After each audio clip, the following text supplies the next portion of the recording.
that bottle of wine. Grab your favorite glass, pour a couple of fingers of scotch in it. Get that stick, light it, and blow. It's time to hang with Steel Sharpened Steel after dark.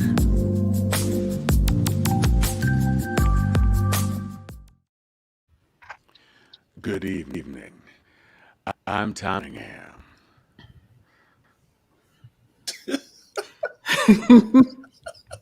I'm Joy Stevens. I am Charles Hobbs. Oh, and I'm Sharon Letman Hicks. And these are our voila avatars, so you can see exactly how sassy we are. Right. And so trapped in ourselves. Yo. What's up, everybody? What's happening? What it is? How is everybody doing? Hello, Anthony Turner. Thank you. We are glad to be back. Hey, Nicole Walker. We are just as happy to see y'all as y'all are to see us. We missed you. Thank you for coming back and hanging with us. That's right. This is a very special Steel Sharpened Steel Dark. As we do in the archery, there is a question we typically ask, which is what everybody is sipping on. Today, I have the Uncle Nearest 1884. That's a fresh bottle from Total Beer and Wine. That's fresh. Tom, we're getting a little, that reverb is back on your mic. Oh, son of a gun of a. So while he's handling it, I will let you know that I am sipping on, it looks very, expensive and beautiful, but I'm going to tell you, this is moonshine and apple cider because my boyfriend makes this thing called pie. It is a concoction from, the recipe comes from Dragon Con because we're all a bunch of nerds. And it's basically apple juice and apple cider boiled down with Everclear and, thyme and cinnamon sticks all in here, and you swirl it, and we'll see how I'm looking in about 30 minutes. True that. Almost sounds like wassail. It is very similar, if not a renamed version of that. At least wassail adjacent. Yes, wassail adjacent for sure. Hey Vera, how y'all doing? Jessica, CJ, so good to see everybody in the building. Everybody. And so we have several things to talk about tonight. We haven't been here in a while, so while some things have been already talked to death, and other things are maybe we're just gonna let it go, let it slide. There's been enough in the last week and a half that we can jump right back in where we left off, because apparently the fuckery never ends, and which is why we had to come back with an after dark show. Because if you ain't having a drink, you need one. I'm gonna tell you. Fuckery never ends. Yeah. On and on and on and on. The fuckery's rolling stone. Y'all need to go and do that album. Like Babyface and Pebbles up in here. Oh, not Babyface and Pebbles. Wowzers. I want to make a note of something real quick, because I've been peeping this out the bottom corner of my eye as I'm looking in the camera, trying to make eye contact with the audience. Every now and then I look down to my left and I see my Sora down here. When you get a fresh dew and then you up, you gotta admire it. I see you, Sora. Honey, that's called putting on your face 30 seconds after our cartoon characters came off. So I'm like making sure there's no lipstick on the teeth. Oh no, Sharon's got her angles. She kept all her angles. Sharpies, if y'all are getting feedback, can you let us know in the chat? Thank you, Sarah. Thank you so much. I cannot take any credit other than my mama's genes to make this move as fast as it moved tonight. Amen. Go on, Jeans. So we put some things in the name of the show, some things to talk about. And so, of course, there are always some things to talk. One of the first things we want to do because we were teasing this about y'all, is this amazing new little app called Voila. You can see all of us jumped on the Voila train this week because I saw Chuck first posted his avatar with those big old puppy dog eyes. And I said, what in the unwashed hell is this? So that's exactly what you said. That's exactly what you said. Tell about it, Chuck. Tell us about Voila. Yeah, I was bored as hell probably about a week ago. And it might have been a week ago exactly. Just, going up and down the timeline. And I started seeing folks, with these cartoon pictures. And I was like, whoa, that's kind of cool. And so I followed the path and did it and picked out one or two of my more handsome selfies and what have you. Said, let me play with these since I think I'm cute in these pictures or whatever. And some of them came out all right. Some of them came out really creepy. One in particular, I joke, made me look like I had, gone the distance with Clubber Lang or Apollo Creed, because for whatever reason, they had my whole left eye looking like somebody just knocked me, the whatever out. And so it was funny, but no, it's kind of cool. Only thing I couldn't figure out is the app, I guess, makes eyes lighter, more hazel than what most of us have. And then number two, like I haven't had hair since the year 2000. And so I'm like, why do they keep wanting to give me, a little patch of hair on top? Like how some brothers who was just me. I wasn't gonna say nothing, Joy. Right. Does she have a little toothpaste spot up there? Now I'm trying to tell you, how some brothers, like, who used to have what they used to call that good hair back in the day. And then when it starts to fall out, they miss being compared to Al B. Sure and all of that. And so they still holding on to a little bit. But see, no, I didn't hold on to that. I wasn't Al B. Sure. I cut at the top of their head, and they just steady brushing it. Right. They steady brushing that one little piece of good hair, right? Well, I let mine go a long time ago, and I was tripping because I'm like, why are they bound and determined to give me a patch of hair up there on the top of my head? But other than that, it was fun. And like anything else on social media, what happened is you started getting the hotepery. You got people, it's just, I'm like, y'all, can y'all ever not take everything seriously? And and we take things seriously a lot, but sometimes you just have to, like, no pun intended, let your hair down and enjoy yourself for a little bit and have some fun in these social media streets. So yeah, I thought y'all's pictures came out really good. Joy was my inspiration. Joy was my toast. She put a little contest up there. Right. I had a collage. I have an opinion, and I'm going to share this opinion, because she had all of. I was like, there's only one that's just super Joy, and I won. My crew won. Yes, you did. As a matter of fact, the picture that I'm going to show you next, this wasn't one of the choices, because just like Sharon, I kept playing with it. Like I went through all my selfies and all my pictures, and I even went through some old pictures back when I had a perm. Like, let me see what this looked like, and none of them came out looking right. But this is the picture that we had up a little while ago, and I'm like, I'm about to use this as my avatar, like everywhere, because I look good. That looks like you too. Like, I mean, it really looks like you. Like, there's no, some folks, like even some of mine, it's like that kind of resembles, but that ain't really me. But that one that you just posted, that's you, Joy. It's better than real life. Now, before he gets the chance to come, well, first I want to show you Sharon in her portrait realness. Honey, that's a good one. I will never use another picture again. That's a good one, Sharon. That's you straight Tom up. will go in there and darken my eyes. I won't use another actual photo of me again. That's an outstanding photo. I was like, okay. Memorialized. Go Sharon. Here. It's your birthday. Next weekend. It's your birthday. You look like Vice President or President of the United States, Sharon. Let me hit with that. That was feeling real good after I pressed click. I hit click, and it transitioned to that photo. I was like, okay. I'm gonna jump in here because what's funny is, as we were getting ready for the show tonight, everybody was putting up like, what picture do you want to use? And Tom threw a couple pictures in, and he kept trying to show us different shots, and we we're like, no, this the one. And so I'm gonna show you again the picture that we chose, Sharon and I chose, and we're like, Tom, Stop taking pictures, son. Stop trying to send us new things because this is the one right here. Yeah, look that's at that it. babe. Look at that babe That's shot. it. Yeah. Oh my God, Right. that ain't a babe. And that's I'm gonna that's leave this him up. too. That is Tom. That's Tom.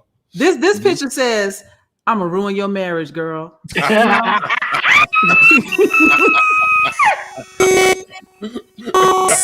I'm gonna put a baby in you tonight.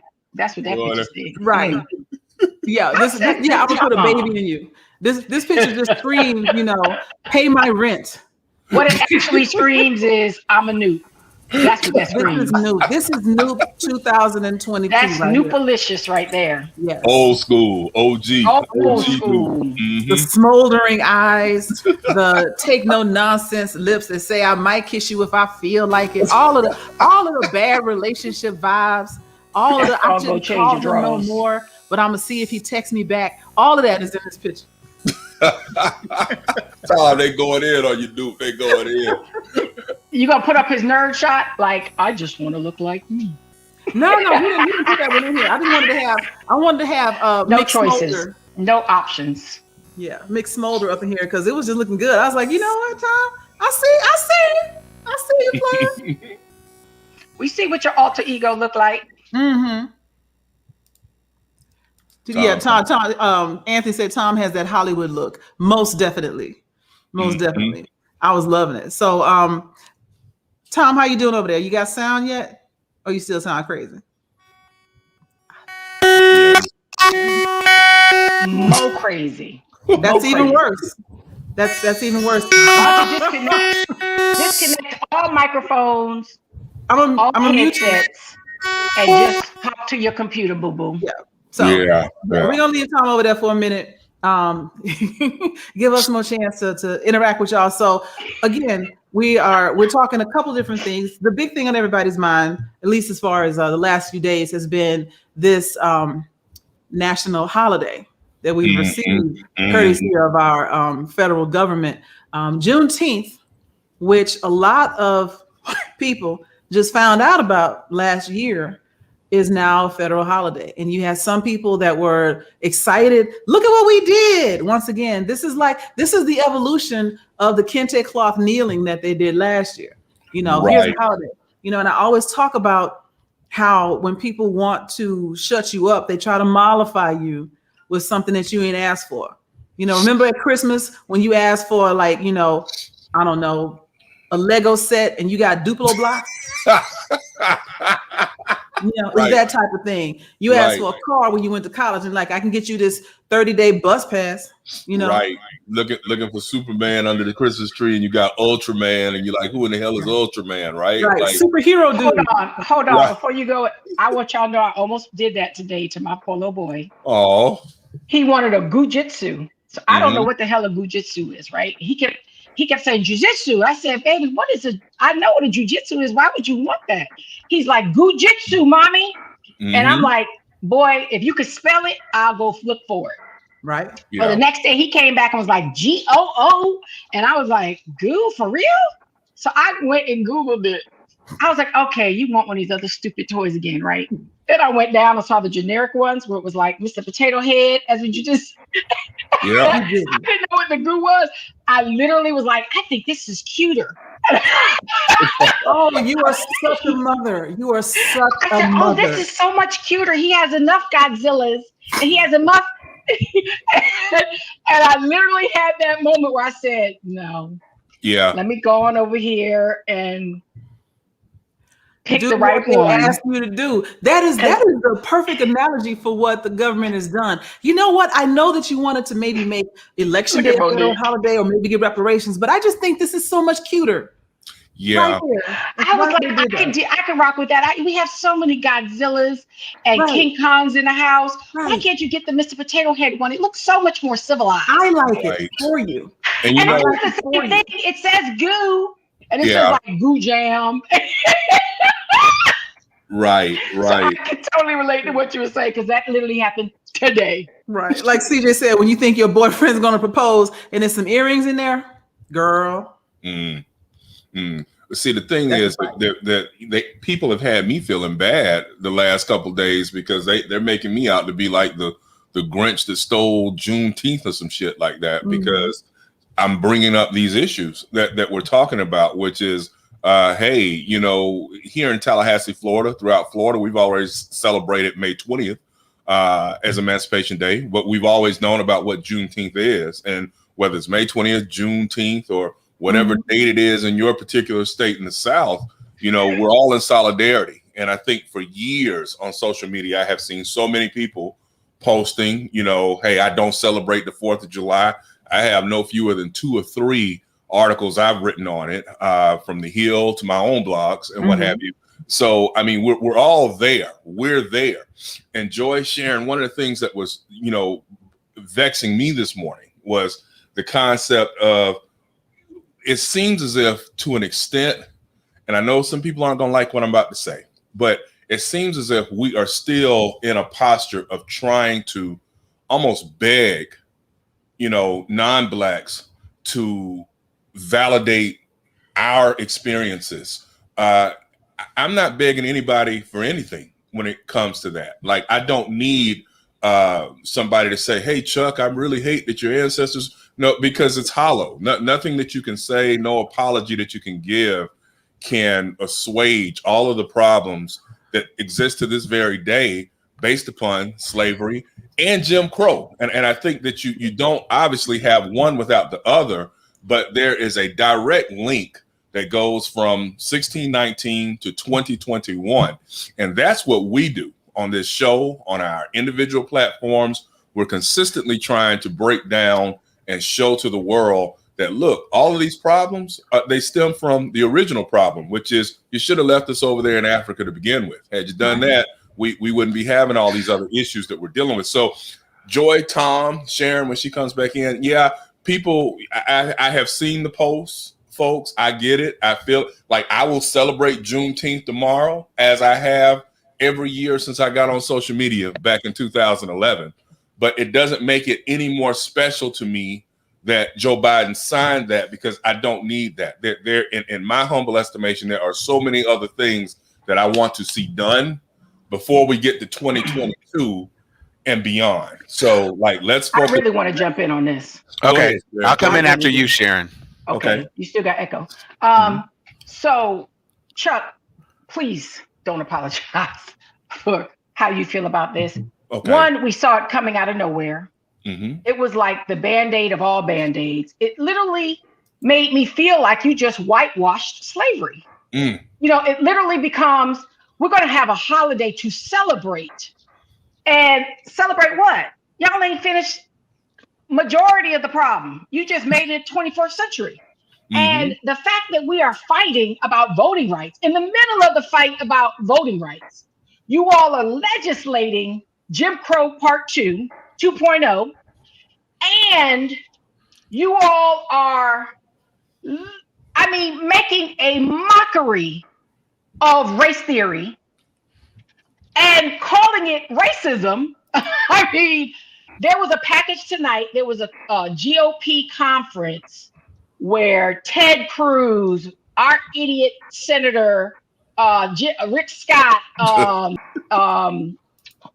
was Ron DeSantis on it too, and Pence all got up slamming critical race theory, slamming it. Don't even know what it is. Thank you, Tom. Taking it all out of context, and they're showing this tonight.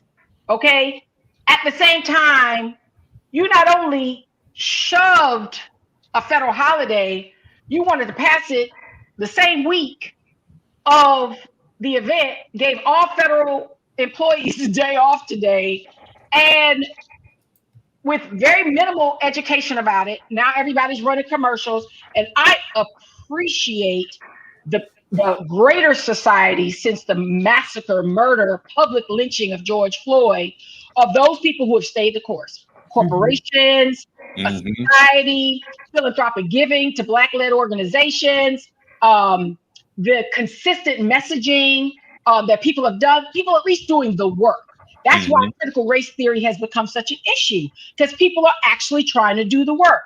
I give them that. It's much more work to be done, but at least 365 days later, I see certain people staying the course. I see certain people turning up the heat. to then all of a sudden, again, I believe in public education. The same energy that we put in for 365 days to educate society about COVID, and you still ain't got 70% of the people vaccinated. Right. You should put in that same education, critical race theory, history, so we don't repeat history, as somebody said, because we are literally watching Jim Crow 2.0 happen right now. Right now. And you're going to throw this in our face continuously forever. We gave you a federal holiday. We gave you something. You didn't give us anything. Right. You didn't give us anything. Right. And we didn't ask for this. There was no petition or lobby to make Juneteenth a federal holiday. Wasn't nobody out in the streets protesting this. Well, hold on. Just for a little bit of context. Bills, give me that. Okay, so here's one thing that I think is lost on some of the people who are critiquing the party about how quickly this got signed, everything else. The House has passed the George Floyd Act. The House has passed H.R. 1. The House has passed the Reparations Committee assignment. The House has done a lot. Mitch McConnell's punk ass is what is holding things up in the Senate. Let's be clear. It's not for lack of trying. And the Juneteenth thing has been in the books a while. This wasn't brand new, just come up with some stuff this week. It has been tried. It hasn't ever been a focus because I guess nobody thought this shit would actually happen. But when Mitch et al. Decided that they were going to toss this bone, let's be clear, that was their games. That wasn't misplaced priorities from the Progressive Caucus in the House. The House has been trying to get stuff through, and it comes into a brick wall with Mitch McConnell and to a lesser extent Manchin, because Manchin isn't down with everything, although he got his wrist slapped a couple of times this week, and so maybe he'll actually think about some shit. But infrastructure has been going on, and then all of a sudden some GOP genius said, let's pass this out of the Senate so the House doesn't have a choice but to accept it. And so that's what happened. Let's not be confused. Already do it. Well, that's what I'm saying. It ain't gonna cost us nothing. Exactly, because Texas is already in the game, because Texas is behind all the chicanery. Let's be clear. The people who voted against making this a federal holiday were arguing nomenclature. This shouldn't be National Independence Day. That confuses things. It should be Emancipation Day. Bitch, emancipation took place 2 years prior to Juneteenth. Right. Open a book. Right. The whole reason it's Juneteenth is that the Texas still ain't free now. But my home state held on to enslaved people for 2 more years. That's why it was a big celebration, because by the time they finally got the message, they had been 2 years still in the fields. Let's remember that when the Emancipation Proclamation came out, Abraham Lincoln was saying that the slaves in the states that were no longer a part of the Union were free. He actually had no sovereignty. Exactly. Anybody. And then nobody listened to him either. So you could read it all you want. Nothing happened until the 13th Amendment was passed after the war was over, and those states were once again a part of this country. And Joy, to add insult to injury, not only are you 100% right on that, but slavery was still intact in states that remained in the Union. So Maryland, Delaware, Washington, D.C., hell, there were slaves doing slave shit right outside of the White House after Abraham Lincoln signed the Emancipation Proclamation. So, which further supports the idea that proclamation was really to cripple the economic power of the South, not to necessarily make my ancestors free. It was to free them. It's basically like, setting somebody's barn on fire. Now you ain't got no hay. Now what? That's what it was. I want to address one thing really quickly. To all of our viewers, when you put something like this in our chat and ask us to look at a video, we cannot access this from the chat that we see on screen. So as much as we would like to address this, we can't, because this is just letters. It is not an active link. It's not a clickable link. Yeah, it's not a clickable link. So we won't be able to talk about this tonight. But if you'd like to make a comment addressing this, feel free, but we can't open this video. Absolutely. And one thing, this kind of loops back to the whole bigger conversation, because I'm Captain Podcast, and so I listen to a lot of podcasts, and there is a podcast out right now about policing and the history of policing in this country. And one of the things that they talked about today at length, when Black Lives Matter, all of a sudden Blue Lives had to matter. But one thing that goes uncommented on as 6Fers talk about, what about blue lives, da da da da da. Those blue lives got their start rounding up enslaved people who saw freedom. From Jump Street. From Jump Street. To expand on what he's talking about, for those of you who don't know, and I think most of our audience knows. So this is for the people who are going to watch this later and want to have something to say. You have to understand that the oldest institution of organized patrol was a slave patrol, which was to go out and find escaped property and bring it home, preferably alive so it could continue to work. But if dead, then okay, maybe half the bounty or reward. The first police force was started up in Boston, again, to protect property. It was to protect commercial businesses in a business district. But the idea that police are here to protect and serve humanity was never the original intent. It was always to protect property. And Southern slave patrols were evolved or morphed into Southern police systems.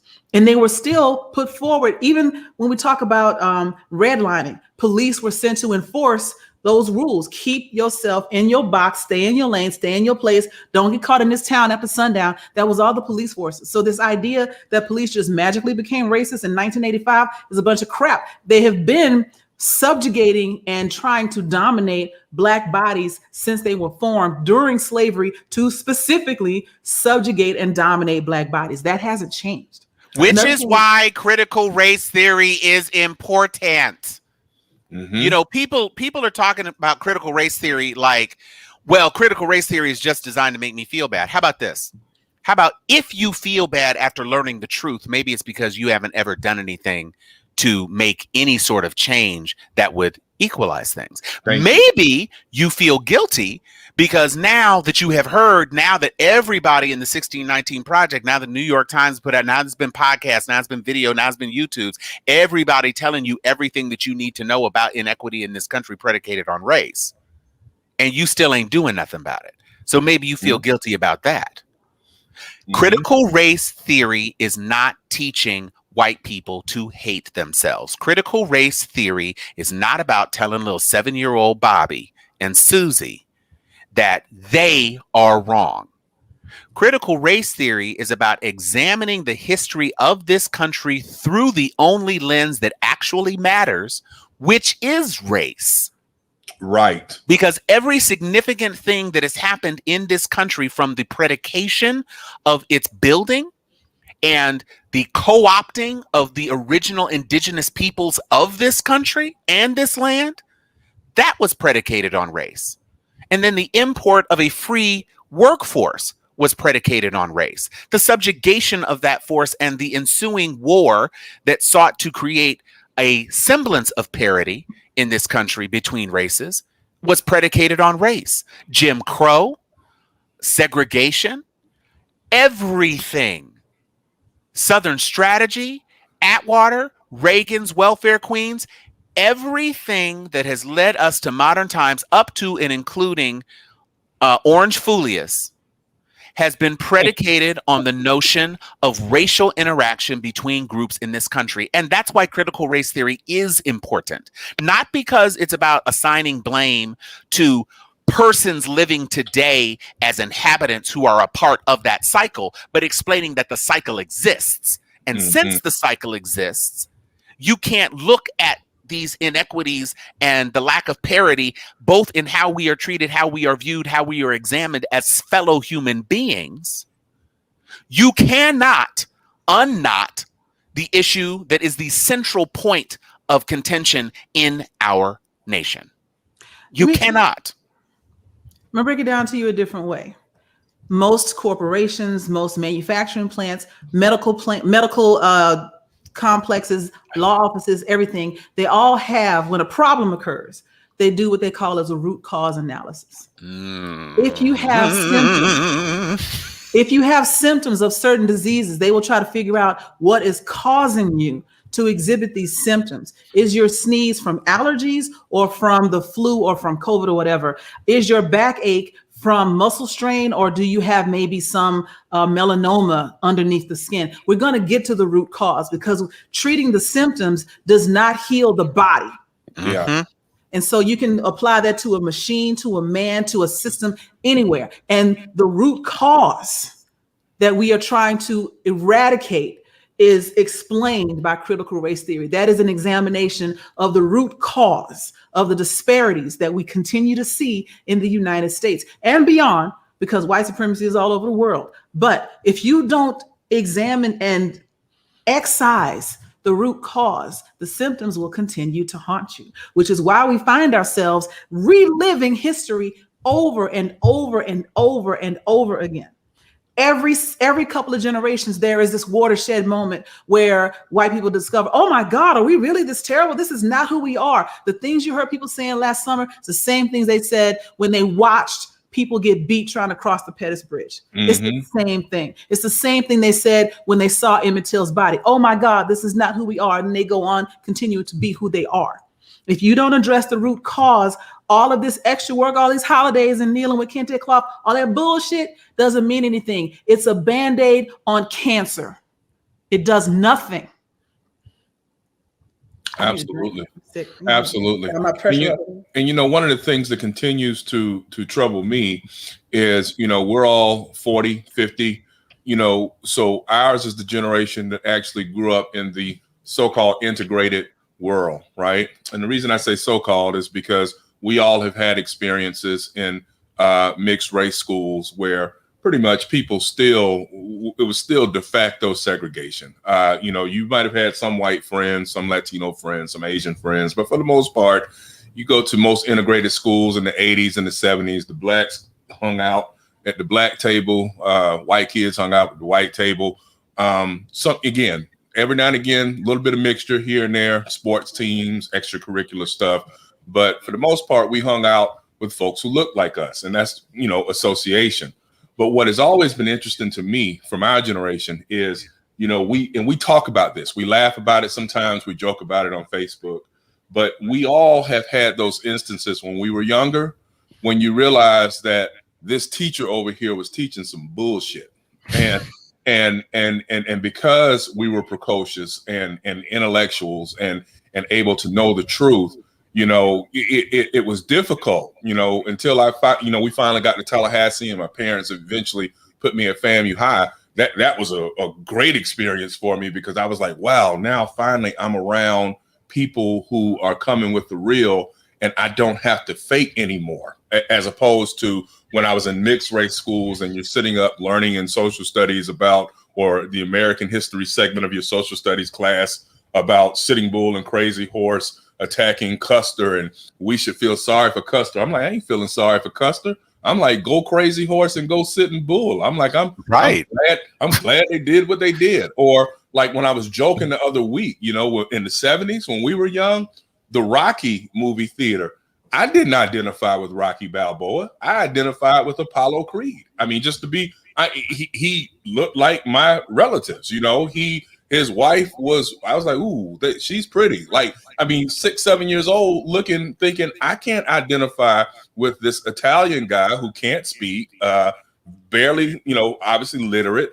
It just didn't tug at my heartstrings. I was like, come on, Apollo, get it together, knock him out. Like, you can knock Rocky out, right? And so it's all about perception.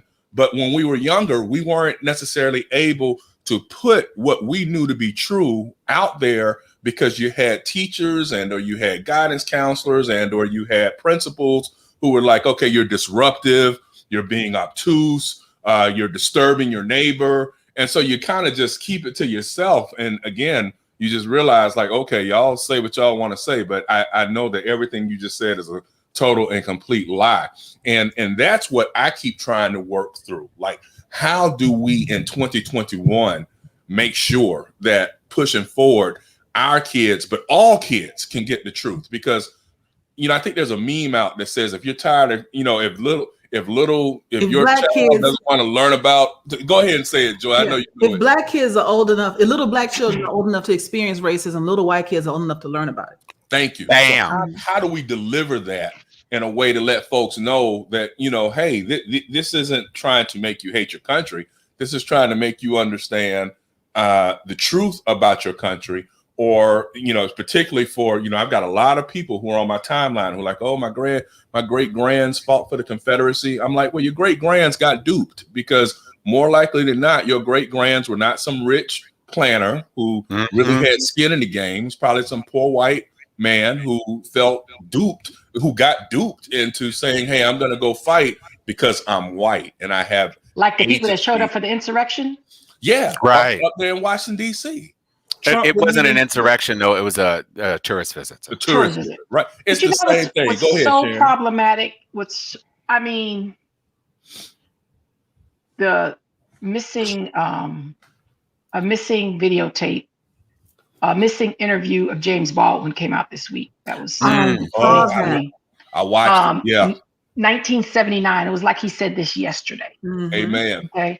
And it pierced my soul. I was actually hoping we were going to have that dialogue, and it slipped my mind till just now. But it pierced my spirit that in 1979, this very wise man, this very successful Black man, fled this country, basically. Fled this country who he wanted to be all of himself. And when a piece of it, he said, because I didn't want anybody to be able to blackmail me. Yeah. He was like, I wrote this book to tell my full truth because I didn't want anybody to have anything to blackmail me. But when he crystallized what this country was back in 1979, there's not an ounce of what he said that doesn't pertain to today. Amen. The most violent thing about this, y'all, is what the children, not just our children, the children of this country and this world in many aspects are being taught. They are living through, we are in a segregated society again. HBCUs have risen up because we have been forced to take shelter for where we took shelter 150 years ago. I mean, let's really think about this. Yes, we have tremendous Black pride in our HBCU right now, but part of that pride is called survival. Amen. People that when we were going off to college in the late 60s, early 70s, that's right when affirmative action hit. We were actually, those of us that were academically advanced, we were like, I was crucified for choosing to go to HBCU. Crucified. Like, how dare you want to segregate yourself? And I was like, what? And the few of us that slipped through and maintained, that's when FAMU had a little over 3,000 students. Okay. We're teetering between 10 and 12,000 now. Okay. But back then, I don't have selective memory. Right. And there are so many Black people at that time were like, we've arrived. This is an opportunity to integrate. This is a time to come up. That was just in the late 60s, early 70s. And many of us that rebuked that and maintained our ability to want to be amongst our people, majority of us, like 80% of us, went on to PWIs. Like, I literally have been in wars with university presidents. It's like, I need you to know 85% of Black people don't go to HBCUs. I was like, and your point? Like, this was 10 years ago. This wasn't like forever ago. This is during the Obama administration, where everything was about Ivy League, where everything was about, HBCUs were kind of snubbed down as we all, I don't have selective memory. So today, the revolution of Blackness, which is also why Juneteenth got passed, we have to, people that don't know any better feel like they actually did something. Yeah. There are certain people that are capitalizing off of those people that don't know better, the do-gooders, and they're like, let's give them this because we'll always be able to say, but we gave you this holiday forever, ever, unless Joe Manchin and Joe Biden are in some deep, deep strategic collusion to where Manchin just found out he just a regular Joe because he thought he was creating this. And if he does not reverse the filibuster, let that face speak, Tom, to understand that he just got poo-pooed. Like, oh, he was actually believing he was the most powerful person in the Senate. He was actually absorbing that bullshit, right? And then McConnell was like, I felt like he said, oh, you just another nigga. I pretty literally, much. That's pretty much how I felt. That way. I had to say it. I'm sorry. I just have to get this off my chest. Because I'm like, unless this is some master strategy, which I will be so impressed. There's nothing more poignant at this period of time between Juneteenth and the 4th of July than the past all these voting rights things, even the amended version. Because when they saw him say, make election day a federal holiday, I would have taken the election day as a federal holiday over Juneteenth being a federal holiday. Let me say it again. All day. Of course. But with what they're doing with voting rights, there's no way they were going to make voting day a federal holiday. Even with Manchin talking about mandatory federal holiday and 15 days. That's why Stacey Abrams jumped on board, and right away, Roy Blunt. Well, not the Stacey Abrams.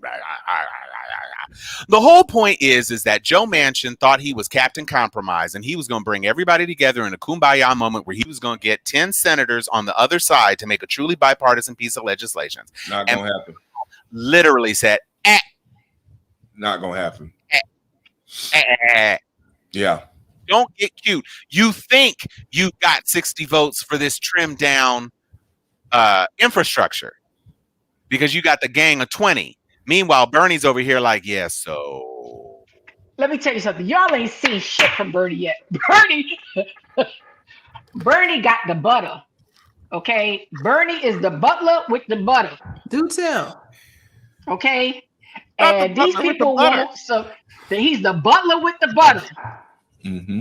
And everybody got bread at the table, and they don't even understand. Bernie, this is his gangster moment. Okay. One thing I can promise you is that we are going to get this infrastructure bill passed. I promise you. I promise you. They are posturing, and first of all, a whole bunch of them about to go to jail. All this, the coup d'etat, I got so much on my mind, I'm sorry. This whole foolishness that the FBI is behind the insurrection is because the FBI is about to lay some blowy on these mofos. You hear me? Oh, see, that's Tucker Carlson. No. They're doing, some of it's foolery, but they're also doing it because the FBI is about to release all the goods from the insurrection attached to some members of Congress. It is nobody is a fool, and they not that strategic. They literally thought they were going to do girl, I wish I could puff it through your screen. Okay? And I don't even smoke, but I feel like I need something. Right? So I can't even with the hot box moment. Oh God. She was like, I need a moment. She said I need a moment. You got punked. I'm sorry. Anthony Manchin got punked. He sure did. But let me be so very clear. Okay. That's why they're starting this foolishness. I'm gonna take over in August. There's gonna be some indictments coming down. There's gonna be some grand jury indictments ready for that is going to include members of Congress. Okay. Everything to do with, did you see that fool in Oregon who was popping the side door letting people? I'm like, with a PowerPoint presentation. He had a PowerPoint talking about some bullshit like, so this is not my phone number. I'm telling you my number 555-555-0505 is not my phone number. But if it were to ring and somebody were to text me to say, open the side door, I definitely wouldn't let you in, but I would. And they got him on camera and he's talking about, so what's the problem? Right. You were facilitating an insurrection on a closed building? Why you bringing up old shit? Right. Right. I mean, there are just some straight lunatics out there who hold office, but they forgot that office holders can go to jail, right? Mm-hmm. And they are going to do. I mean, there are people who actually are educated, who know the law, that actually want to uphold the law. We even saw a little bit of that going on in the Supreme Court this week. See, the people who have the power to do certain things right, to offset the straight up crazies, they can't be loud. They can't be out on steel sharper steel. They can't be having press conferences talking about, I'm sorry to the Jewish faith, I now believe the Holocaust is real. I mean, they can't be doing shit like that, right? Marjorie. But it's just like Georgia elected 2 Democrats as U.S. senators. There are things that is called stay the course, own your power. Mm-hmm. See, the citizens of Georgia owned their power. Real G's move in silence. Own their power. There are certain people that are owning their power, including some of these Supreme Court mofos. I can't even believe the 7-2. What? You know, so there are certain things called it's not above reproach. And when I even think of the fact that we haven't even seen, I'm getting too excited, y'all. I have to calm down. No, go We ahead. haven't even seen all the police body cam. We thought we saw it all. We haven't seen the worst tapes. That's the difference. Let me be very Let me say it again. Right. We thought we saw all the tapes by now. That drip that came out with Mr. Retired New York Police Department, that was called a drip. Okay? We have not seen the worst tapes yet. They saving that. Again, I keep on a tape. Send your kids to their HBCUs. Y'all huddle together. Stay out the way. Stay safe. Okay. Stay out the way. Stay out the way. Because the only way you're going to stay safe, Joy, is to stay out the way. Yeah. I literally went and had my Friday night mani-pedis trying to fill my SSS slot. There were 3 Black people in there. All 3 of us had on masks. There were 15 non-Black people in there. No one had on a mask. Okay, hold on. I'm gonna do a public service announcement real quick. Go ahead, man. 6F America. Go on ahead and wear your mask, all right? Oh. It's cool. Unless your face looks this smooth, you can't afford to have masklessness in your life. There are too many people spreading this disease. So please, go ahead and put that mask on. You should have added, and tell your wife to bring my drawers back. And tell your wife to bring my drawers back. Better yet, I'll return your wife's drawers. AWLZ drawers. You know, I had too much to drink for you to be talking like that. Make sure you understand that means Tom had no game in college. None. Okay, so first of all, before we bounce on to the next thing, because there is some other stuff to talk about. We did not even get to what is going to be the co-opting of Karenic potato salad with carrot slices. What the hell is that? This is potato salad for 6F Juneteenth. Hell no. With cucumber slices, Roma tomatoes, what is happening carrots, right now? dill, and you see like the occasional red skin potato. coming to your next Juneteenth entitlement potato salad a la Karen. We do have some other things to talk about because in Florida, y'all state, Sharon and Chuckles, we had an announcement by Rubio that whoever was going to run against him was going to be a far left ideologue. Yeah. Introducing Val Demings. Right. Goddamn police officer. Right. Shout out to Orlando alumni chapter. There you go. She's certainly a married Black police officer who ain't with the shits. And Marco, that is your worst nightmare. Because she is Blue Lives Matter. She even got a blue blazer. Look at her. Yeah, man. That congressional pin popping off. When she clapped back last week with a picture of herself in her uniform, with the Chief bars and all of that, I was like, he's not ready for the smoke. No, little Marco ain't ready for nothing. Before, Black women are like 85% smoke at any time. You don't want none of this. We stay ready. Absolutely. And let's not forget, her husband is Jerry Demings.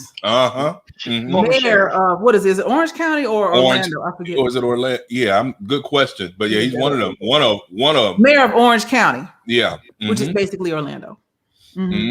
So you can't say that this is a, far left liberal blah blah blah who hates the cops. She is a cop. Boing. The cop of cops. And you've never been a cop and never served, Marco. Never been a cop, never served, Marco. And he is really little Marco. He's shorter than everybody on this panel. He really, I was blown away. I was at a breakfast that he is he fun size? Yeah, he's little. Like he's little. Like he might be 5'6" on a good day, if you get where I'm coming from. I was my youngest son talking about anybody's hands. My youngest son is taller than Marco. Yeah, he's a little he's 13. Guy. So it was hurting his feelings when Trump was calling him little Marco because he really It's a little guy. Mm-hmm. He was shorter than that water bottle he kept reaching for in that Republican response. His little ass. Right. Go back to the Shire, Marco. Oh, why? Hey, man, don't be bringing the hobbits into this. They ain't had anything. Go back to the Shire. Right. I mean, it's just there is a whole lot. I anticipated, because this was a Juneteenth episode and we all knew that the fuckery of what that signing meant in terms of trying to distract, trying to obfuscate, trying to appease, trying to give tokenism its proper place. I knew that this panel right here was going to be bringing that smoke. I knew it. And I knew that the Sharpies wanted it. So we said, we fixing to do something for Juneteenth. Yeah, we fixing to. And so we did. So, of course, it has been a long time. Congratulations, Val Demings. Check is in the mail. Check is on the interwebs. We have been far away from Trump Town.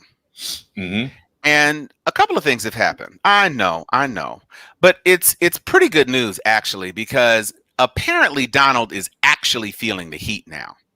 Because he's feeling some heat now because his CFO, not only the CFO, but the son of the CFO. Oh, she danced away. So the son of the CFO and the CFO, Messieurs Weisselberg, who know where all the bodies are buried, more bodies than Trump even knows exist, because apparently, according to Michael Cohen in his Mea Culpa podcast, Trump doesn't actually do anything. Okay. And Trump doesn't actually order anything. Emails come to other people. Joy got the popcorn. Emails come to other people. Emails come to maybe Don Jr., Ivanka, whatever. And they say, so what do we do? Go talk to Weisselberg. And so they go talk to Weisselberg. Can we afford to do this? What do we do? And he says, yes. So I will tell Donald to sign the check. The problem is that Weisselberg and his son are in hot water because some of the perks that were levied for them as Trump employees, for instance, $50,000 plus a year tuition and a $10 million market value apartment, were provided free of charge as perquisites for their employment and therefore not claimed as income. Now, you don't get to defraud the IRS for hundreds of thousands of dollars for dozens of years. You don't get to do that. And so the IRS, that's how they got Wesley Snipes. Let's be clear. So Wesley Snipes was Blade, and he couldn't even throw them things at the IRS. They said, "Cacao, and they put his ass away. And so Weisselberg, who is old, he don't want none of that prison smoke. You mean Moses signed his yearbook? I'm just saying, Moses was like, good luck to you, big brother. Boy, I really hate you. What is that now? Oh, that's some more popcorn. Y'all got. I really hate you. We think too much alike. I literally went to go get some popcorn. Y'all on that Delta popcorn? No, that's that fundraising popcorn. Yeah, I got so much fundraising popcorn in my house right now. Man, look. And my mama, even my mama called me to say, so how much popcorn is it? I said, Mom, the bag is not that big. Now it's full. It's a full bag now. But it's not that big. And she said, well, I just want to write a check to the Spelman alumni and let them do what they would instead of buying some damn popcorn I don't need, because then they'll get all of my check. And this is, by the way, shout out to Spelmanites and Delta ladies. My mother made a Spelman quilt as a part of a fundraising campaign. And it is a gorgeous quilt, and that's why she's like, I ain't paying $25 for it. You need to get a picture of it popcorn and put it up. I will have a picture. I will put it up the next time we have a show. But HBCU, in support of HBCUs, runs in my family. And so she did that for her cousin, her first cousin, who is a Spelman alumna. Tamara DePlanter, class of my name. And so that is what it's about in our house. And so I just want to say that it does my heart a great deal of good Trump, for the first time this week, actually said the words, "We didn't win." Oh, wow. I missed that one. Yeah, good. It was in an interview with Hannity. Now, he said, "We didn't win, but we'll see how that goes." Oh, yeah. But he did say the words, "We didn't win," which is better than insisting that he has won. But where it is going is nowhere. Just like the results of that Maricopa County audit went to a literal log cabin in Montana. Yeah. That was under the advice of his lawyer that he said that. He has to have it on record a few times. So that he says he didn't win?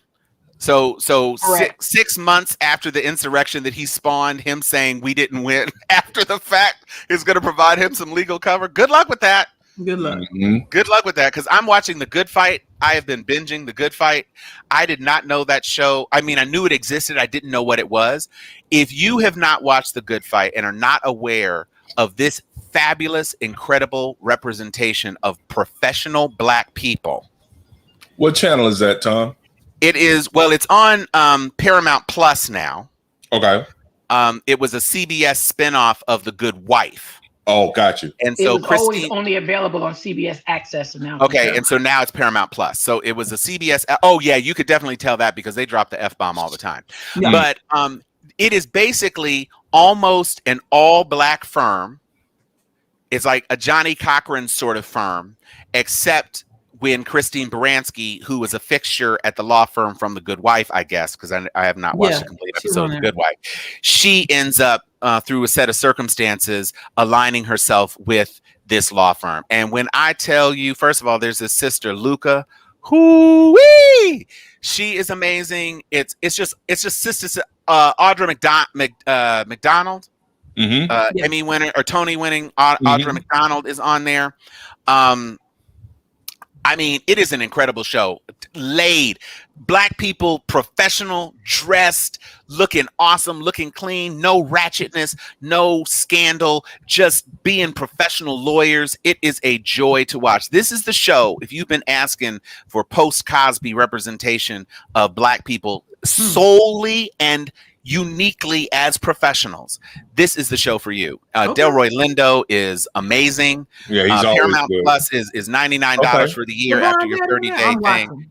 Oh, listen, let me tell you. And they do have it's an amazing show. And, it's gonna piss you off with this new season. It hasn't dropped yet, but it's dropping like in a couple weeks.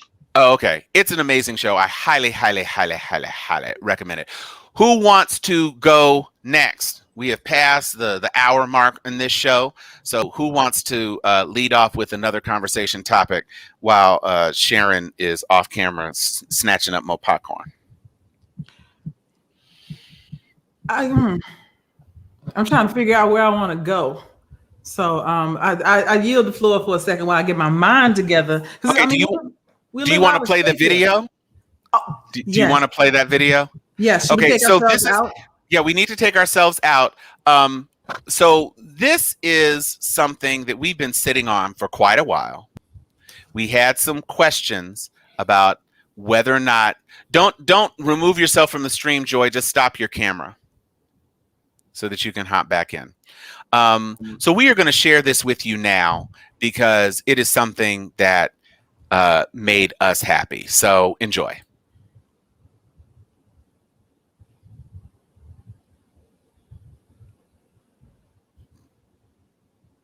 Ain't my chest hurting. I slept so doggone good last night. My neck and everything feel good.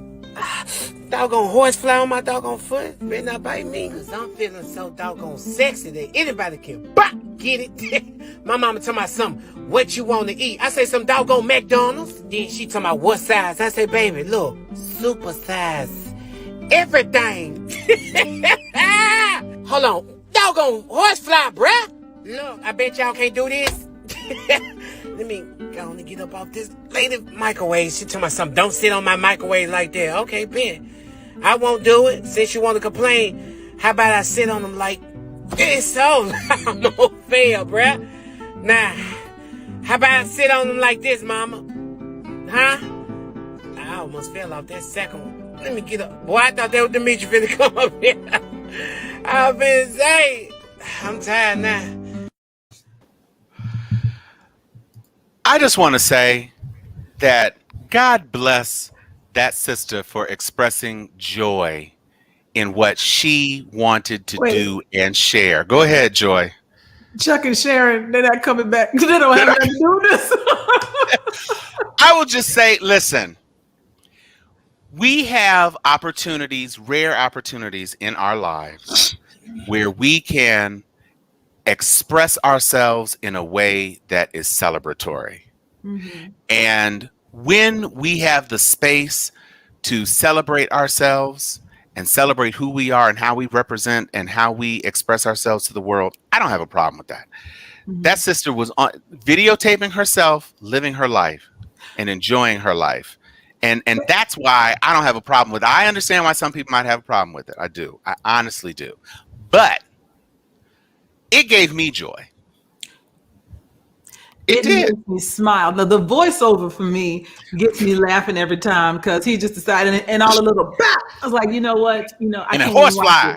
Right, dang, a horsefly on my leg, bro. And I almost fell off of that. Like the narration is hilarious to me.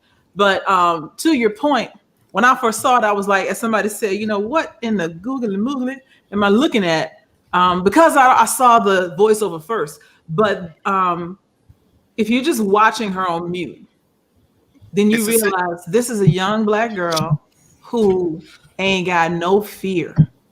Ain't worried about what you think, loves herself enough to record it and be like, you about to get all this good loving. I mean, I ain't mad at it. As much as we try and impart self-esteem into our kids, when everybody around them is going to tell them over the years how ugly and unacceptable they are, let that little girl live. Let her get her best pink bike and show a ponytail life. I was living for it. And then microwave the love narration seat. just makes me laugh.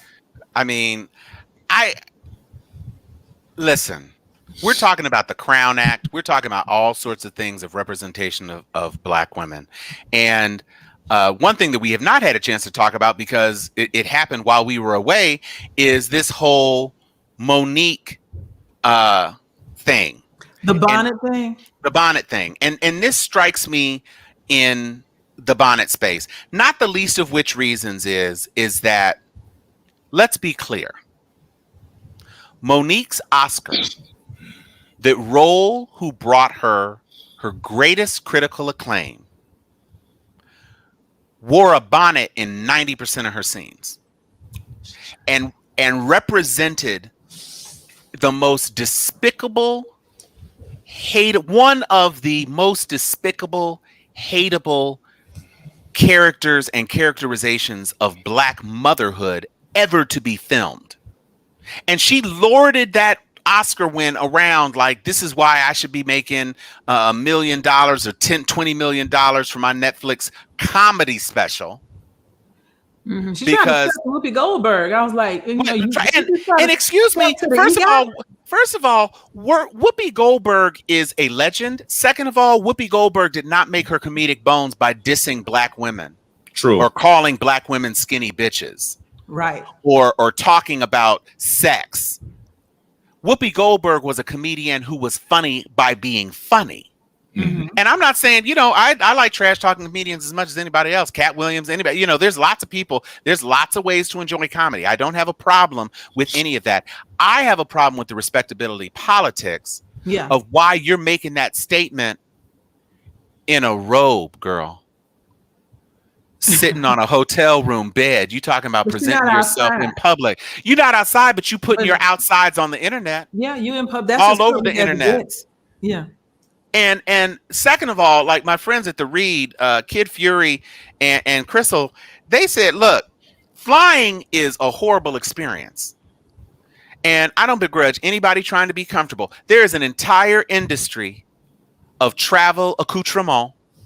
You can get something to put over your eyes. You can get earplugs so you don't have to listen to anybody. You can get you a big ass pillow that you can lean on in front of your little tray table. They have a whole suite of things you can purchase to make your travel experience better.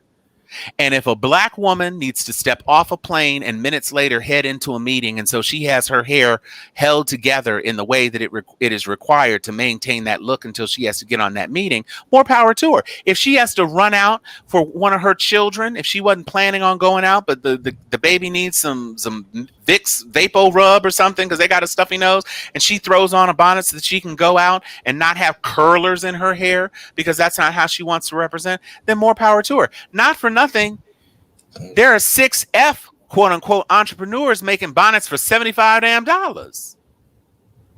And these bonnets these days, black satin, which goes with everything. I got don't one. care what you say. That's what I'm saying.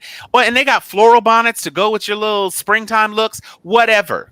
They probably got one sundress bonnet and bonnet. mask combo. It was like Right. It looked like an Afro wig with a beard on it, but yeah, it was awesome. It's a basket. It was a basket. It was a basket. Mhm. So what I don't need is Monique, whose almost entire oeuvre, even when she was on the Parkers, playing a thirsty ass Sapphire, to be talking about respectability politics to other black women who are just trying to get through their day. She was okay in Almost Christmas, but it was still a sassy Sapphire role. And she was also wearing wigs that were not her own hair. So stop it. I don't need to hear that from you, Monique. Why don't you just let those women live? And not for nothing, your claim that almost every black woman or whatever in the airport was dressed like that is silly on its face. I've been to plenty of airports. There's never been more bonneteers than there have been the good fight. Non-volunteers, yeah. That's what I'm saying. Black women know how to dress. And some black women and some black people and some white people just want to be comfortable too.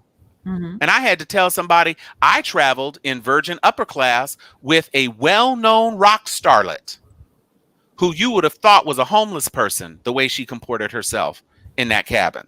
And it took her 20 minutes to get her stuff together when they said it was time to buckle down for landing because her stuff was strewn about all over the place. It is not just black women, and you can leave those bonnets alone, Monique. All of them. Leave them alone. Leave them alone.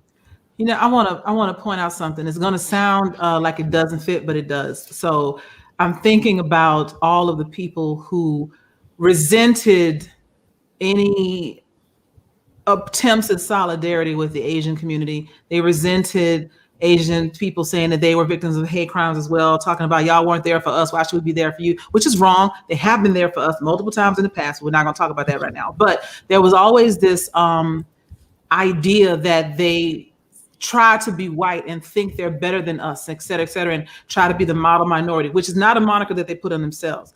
But when you hear people like Candace Owens and Monique talk about what black people need to be doing differently, and if y'all would just pull your pants up and pull that Bill Cosby bullshit on us, it's the same thing. And so I want us to not throw stones in glass houses. I want us to remember that all of us, regardless of race or creed, that have been brought into any country where European colonialism and imperialism has dominated, all of us suffer from white supremacy. Everybody want to try to fit in with the in crowd, with the group, the highest ones that got money. So just like you see Indians and Asians trying to remain light and trying to stay out of the sun, don't act like your Creole high yellow grandmama and do that same shit in Louisiana. We have all been on a journey of trying to be accepted, trying to assimilate, discovering that it will never work, and then not giving a fuck. Black people just got to, I don't give a fuck, faster than the other races have. They will get there. Give them the space to take the same slow journey that we took. We have fallen into that over and over again. And it was on my mind to just say that because I get so irritated when some of us want to play struggle Olympics and pretend that just because we have been through something horrific that other people's trauma doesn't matter. It all matters. You know, Thank you. So what's the phrase? An injustice anywhere is a threat to justice everywhere. Everywhere. Absolutely. Right. Don't act like their fight isn't a part of our fight. Matter of fact, I put it on the show before. It was a little Asian girl on TikTok that said we should not be fighting each other. We should all be fighting white supremacy. Amen. That part. Yeah, she's 100% right. And, you know, one of the very first Facebook jail experience I had was first of several. Although I've been doing pretty well lately. I haven't gotten that involuntary log out. For those who've never been to Facebook jail, you find out because you try to log on in the morning and get going, and they log you out. And then when you log back in, they tell you what you've been charged with and how long you got to sit. It's funny. Wow. I haven't you had got a Facebook criminal record. Yeah, man, no doubt about it. Recidivist. Yeah, no doubt. So, but the very first one I got was a Jewish former publisher down at the Miami Herald, as a matter of fact, who got very upset with me about 7 or 8 years ago because I was talking about the Holocaust. And for those who don't know, and we talk about this from time to time, I know a lot of Black history, like we all do. But actually, one of my favorite areas to study is modern European history, specifically World War II. And so what happens sometimes is you'll have folks who are like, well, my parents and my grandparents perished in the Holocaust. And I'm like, well, that's awful. That is awful. But because your grandparents perished in the Holocaust, that does not mean that you come to the table with a greater understanding of the who, what, when, or why than I do. And so not trying to be funny, but I wasn't about to sit there and be lectured to about something he clearly didn't know what the hell he was talking about.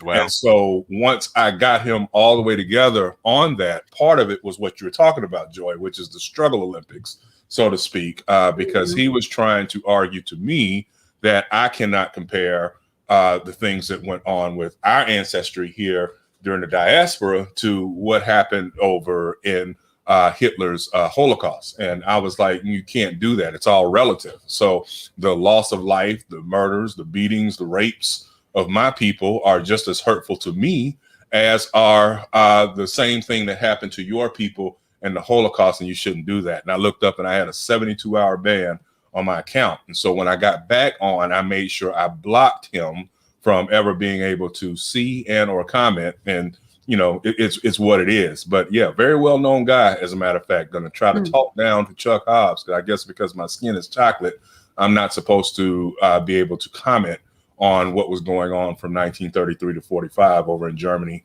and Northern Europe. So with that in mind, we have to be careful about that. There is a level of solidarity that we should all have against, as Joy was saying, white supremacy, period. So when I wake up and see the news of some Asian woman or some Asian man being swung on or disrespected, it bothers me just as it does when I see something happen to one of us, because I recognize, again, like we talked about at the top of the show, we recognize what the root is. And until we address the root, all of us will continue to struggle under the yoke of white supremacy. Yes, sir.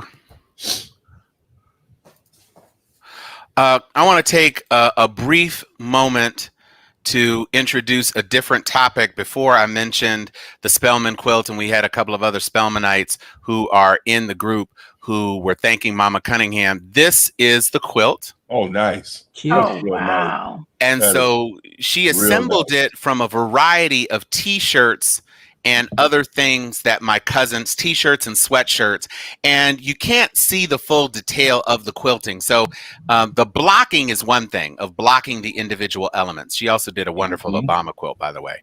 But the actual quilting part is the stitching that goes on top of this to hold the top layer and the padding in the middle to the bottom layer. And you can't really see that, but there's a lot of intricate stitching that goes on into the quilting part of this. So this quilt was auctioned off for a Spelman fundraising effort. All right, CJ, I can tell you right now, Dana is not about to make another one of these because it took a lot of time. I'm sure she is very gratified to see everybody who is talking about how much they love the quilt. She has done a quilt for me out of my high school jerseys. She did an Obama quilt on the headlines of his inauguration. Beautiful. She has done quilts for my brother. She has done quilts for each of my children. She is a quilting beast. She also did during COVID. This was another thing I had wanted her to share. She did a series of mini quilts for COVID-19. She did 19 mini quilts. Bruh. How you gonna say that, mom ain't gonna do another quilt and then be like, but she be quilting her life out all the time? I can get one. I'm willing to pay. We got money. We got money dollars. I just said she ain't gonna do another Spellman quilt like that probably. But if you got the t-shirts, you saw all them t-shirts and sweatshirts and stuff that is required. You see all these individual little things. Yeah. If you got a bunch of them, she is in Florida, and you can DM me, and I will say, Mama. They try to keep you busy. I'm gonna call Mama directly. Well, you can call my mom directly because you got it like that. I don't need no filter. I don't need no filter. But she is not only is she an excellent quilter, she is a person who is very knowledgeable on the history of quilting in this country, the traditions of quilting. She is a part of a number of quilting bees, and Dana is just hard at work. Quilting her life away. I've been trying to get my auntie to do a quilt, and she says, "No, that's right, CJ. It's more than a notion. Y'all just think it's like cutting out some fabric and just laying it on top of some other fabric. No, it's that looks like hard work. Yeah, it's a lot. Yeah. It is a lot. So I will just say, if you can cajole Dana Cunningham into doing a quilt for y'all, it will be a blessing because she is a master quilter. Go ahead, Joy. Because trust me, if I did a quilt for you, it would start off with good intentions and it would end up being a ball of rags held together with super glue. So you talk about you're the Gordon Gartrell shirt version of quilting. That's exactly what it looks. That is not my ministry. Yo, paper gun. The quilt would be a parallelogram. It would be a mess. Some stitch witchery and an iron, just. Right. Trying to steam that thing together. Oh, that's nice. CJ says for a while, every baby born at East Alabama Medical Center in Opelika had a hand-me-down by some beautiful seniors in the community. That's wonderful. That's one of the things that she does. She works with a church group, and the COVID quilt, and these were mini quilts. They were, about like this. That was part of the outreach. No, Ravine. Oh my gosh, I call her mom, but I'm telling y'all that if you want a quilt from Dana Cunningham, then aren't y'all old enough when you call your mama the third person? That's what I'm saying. Talk about Dana in the third person. Exactly. Tom, did you get my chat? I do, and I have it. Okay. While we're talking about family, I just need to take a quick poll because I was getting wrecked in the chats. So I just need my goo. Can I get I did okay? Oh, my baby daddy on the damn chat. Is this correct? Yes. For the mamas? Okay. Baby daddy, I wrote down. Huh? Did you tell him about the Mr. Potato Head shit you tried to buy? Wait. He was on yet, so I don't. You went out for this and tried to bring back a Mr. Potato Head? That don't even look like Mr. Potato Head. I was trying to tell y'all when I was looking for it, I almost broke down because I was like, "Oh, Mr. Potato's cute," and I said, "No." I redeemed myself by saying, "No." He said specifically Gujitsu. So that's right, Gujitsu. I put that one back and drove 30 minutes to Target to pick the damn thing up before he got home in the morning. Amen.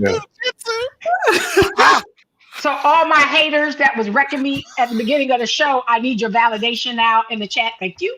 You did good. She got you, Auntie Joy. That's right, Alvin. That is good googly goo. Oh, he just happy because he had to go to the store and pick it up. Yeah, good googly goo jitsu. That's only what that bought is. one. I ain't buy the damn series. Right, you got to work for that. Yeah, you got to do more than throw some javelins and shot puts. Nalito, before you be getting the whole series of the thing. First places where you get a whole goddamn series. Yeah, you got to perform. She said, "Ain't no participation trophies up, but no Gujitsu participation trophies. You best go on ahead and bring me a gold before you get your next Gujitsu." Hilarious. Speaking of gold. Yes. Speaking of gold. Simone Biles. Stop it. Can we speak it into existence? Greatest of all time. And had the nerve to get that little goat little thing on her little thing, right? I was loving the goat.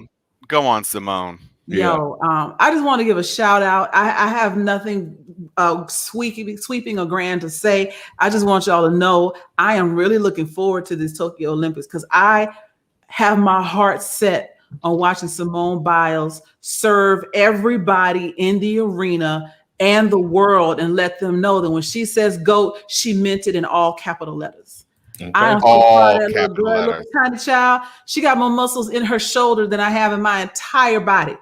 I have a girl crush on her. The set that she did was it for it was a Vanity Fair or something recently. Much better than that original photo shoot for Vogue or whatever it was, where she was looking crazy. This new thing for Vanity Fair, she is fire. Right. I'm not sure if it is, but it's one of those magazines that I don't read. But she looked amazing on the cover. Yeah, and 3 different covers. They got 3 covers for her. 3 different covers, and I love the fact that she is living her truth. She is being herself. Somebody asked her, why do you keep doing these difficult jumps that nobody else can do? And she's like, because I can. You see that little goat on her shoulder? Them little Swarovski crystals goat. Mm-hmm. She knows. And meanwhile, our sister Naomi Osaka has withdrawn from Wimbledon. I love that so much. Wimbledon was like, so you got any more of them Grand Slam titles in you yet? And she was like, yeah, but not this one. So yeah, I love it so much. I need to say something about her. Go ahead. I am just absolutely disgusted with how that played out. And to know that the amount of money she's losing alone for them to even try her, like, aren't you paid enough to, kill yourself? Basically, I mean, it's just so insulting to see that she then turned around and pulled out of Wimbledon. But have you noticed other athletes, white male athletes in particular, who are like, I need to take a break? Roger Federer. Hello. Former world number 1. I'll give you that room. I'll give you that jump in. Because what strikes me, the insensitivity. I heard everything about privilege. All athletes can't put up that kind of money to play a fine. What the fuck are you people talking about? Thank you, Sharon. First of all, how about I'll get egotistical for her. Bitches, y'all better be glad I stepped aside for my own mental health. I gave you some fucking airtime. I mean, there's so many ways. If she, we have athletes melting down, particularly in tennis courts. That's right. Throwing tennis rackets, cussing out referees, all these shits where we know their mental health was in crisis, right? Right. But people have taken spoiled brat ways when they needed to do, all she did was take a fucking knee. Right. All she did was take a fucking knee and got massacred for it. This is what drives me insane about this fucking country and this fucking world. How dare you? It's in your contract to do media. Bitch, I'm going to show you your media. Just write about my motherfucking performance. Why? I mean, what part of the game I have to... I'm the fucking greatest in the fucking world. What do I owe you other than my goddamn performance? Tell him, Sarah. That you can write her. I'm not hiding from the court. Nope. You forcing me to give a fucking interview for your ratings, for your need of relevance. How about your relevance should be show my motherfucking clip. That should be your relevance. Show my motherfucking clip. Yeah, and you saw how Big Sis Venus came in to protect little baby girl. Mm-hmm. I needed everybody. I needed her picture to go up with Kaepernick's. All I did was take a knee, motherfuckers. Yeah. My knee freed all you motherfuckers to your Juneteenth holiday. Right. Okay. But the fact that she is now withdrawn from Wimbledon. After withdrawing from the German Open, which was after the French Open. Mm-hmm. Oh, yeah. To say, you know what, people, as a Gen Xer, no, she's not Gen X, we're the Gen X. Yeah. As a, what do they call it, the Gen Zers? No, yeah. One of the babies coming up, I ain't giving the millennials her. She ain't no millennial. Yeah. The Gen Zers that are coming up, for her to, again, own her power, to say, how much money can I make? God damn, I'm thinking about taking myself. I'm thinking, I don't want to go to a nut house. I need a break. How courageous is that?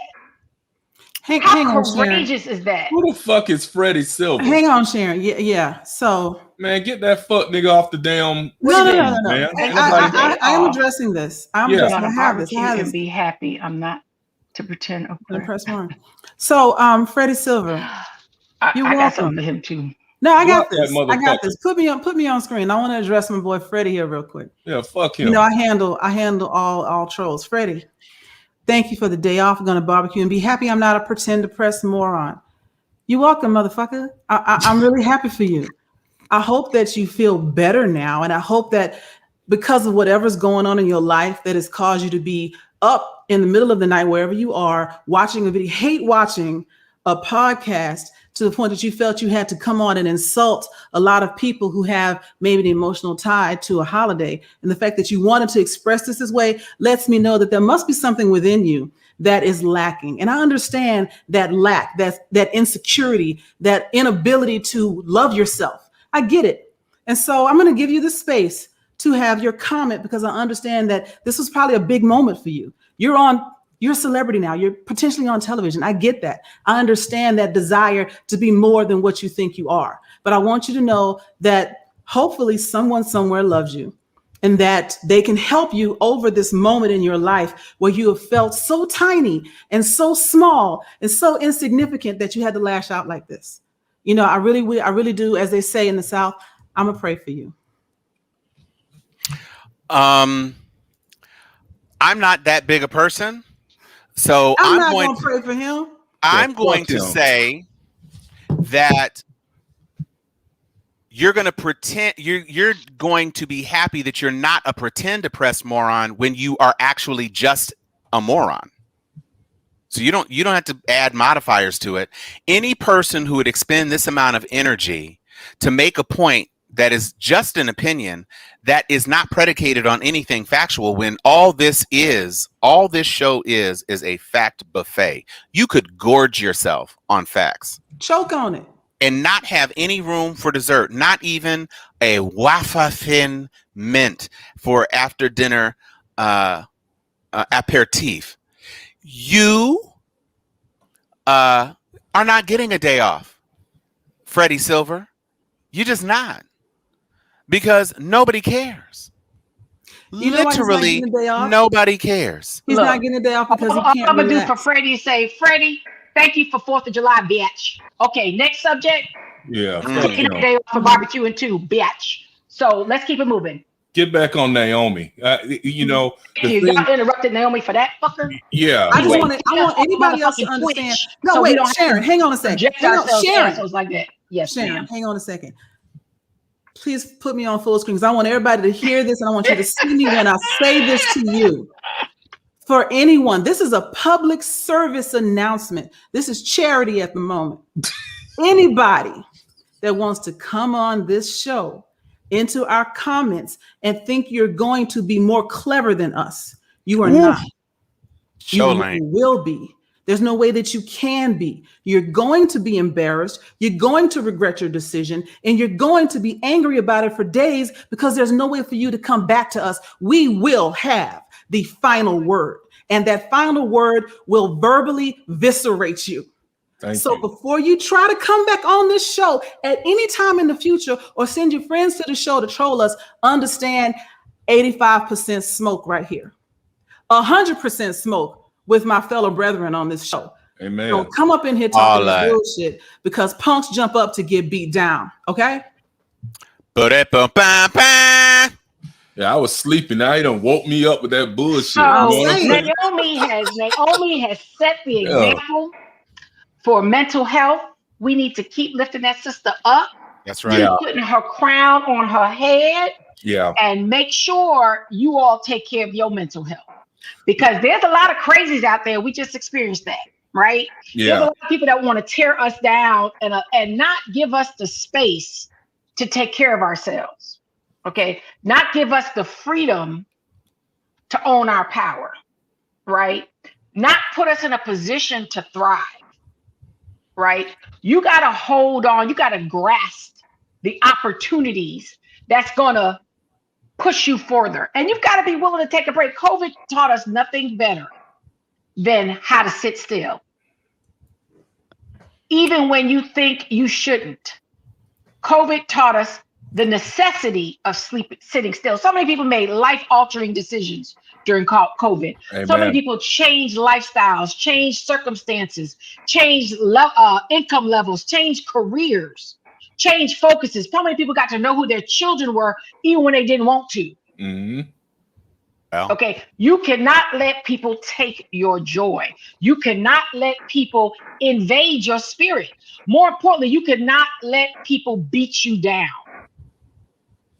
And Naomi, for such a young woman who already stood up, she already took a knee during the movement and used her platform, all of her Blackness, all of her privilege that was deeply rooted in history of her knowing that she comes from oppressed people. Even as a biracial woman, she comes from multiple oppressions. Yeah. The reality of her positioning, and still not after y'all had too much to say about her decision, she took a step. She took a second and she said, "Fuck you. I'm not gonna give you the privilege to watch me." Right, and watch them raisins go down. I'm not gonna give you the privilege to have something to write about. Because I'm about to go do me, and I'll be back when I choose to be back. Out. I felt all of that. I'll be back when I choose to be back. She said, "I'll see you at the Olympics on my turf."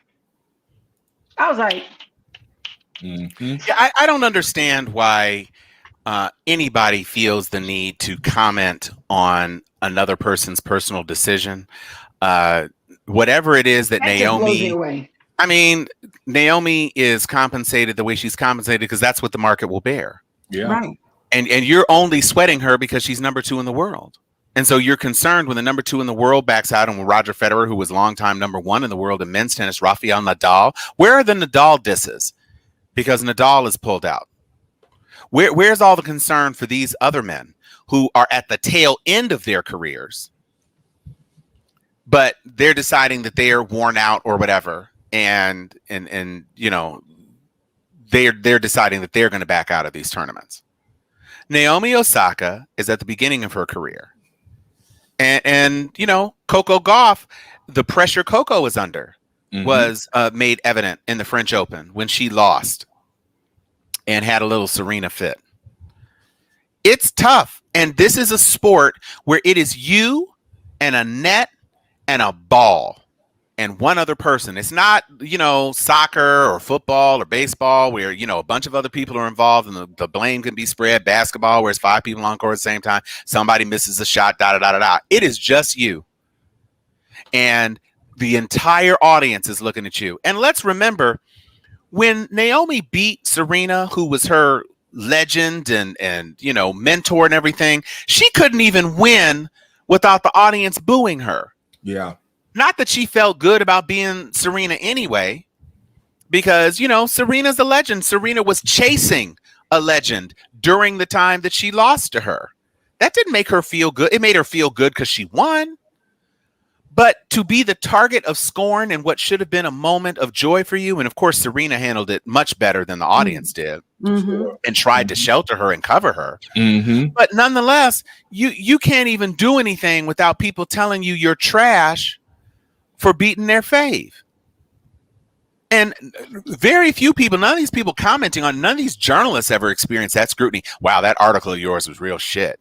Right. That typo you had in that press release, man, you suck, ho.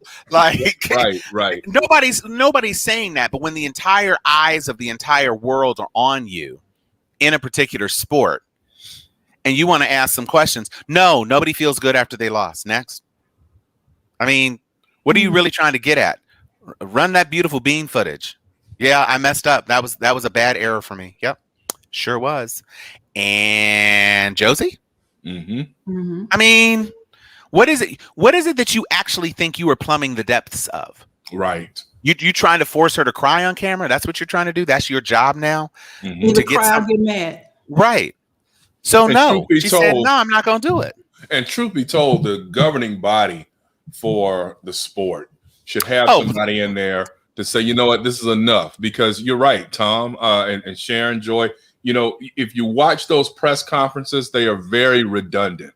extremely redundant. I mean, how many different ways can you ask the same question? And so I'd actually like to see where the player can give a brief statement if they choose when they go in there, answer and then bounce. questions, Them's your quotes. and then it's a wrap. You know, not sitting there subjected to 40 minutes worth of the same foolishness over and over and over again. I know that has to get well, but and let's be clear. The French Open been trash. They tried to get Serena on her cat suit, talking about it wasn't girly enough or whatever. Serena's the number one player for more than a decade. Top chick. Most Grand Slams, blah blah blah blah blah. The best. Okay? The Simone Biles of tennis. Right. So, and yet you want to talk trash about what she's wearing. What difference does Anna Kournikova looked cute and lost? Yeah. You want to talk to the loser, or you want to talk to the winner? Right. Let's not forget the bodysuit was for medical reasons because she was fighting blood clots. Yeah. It was a compression suit. Yeah. So let's remember that. It also made her look fine as hell. But I'm just saying, that body is what did those things. That body. Not the outfit. Mm-hmm. Anna Kournikova's cheating ass looked cute while she was cheating. You said that body did those things. I think you meant that body, Adi.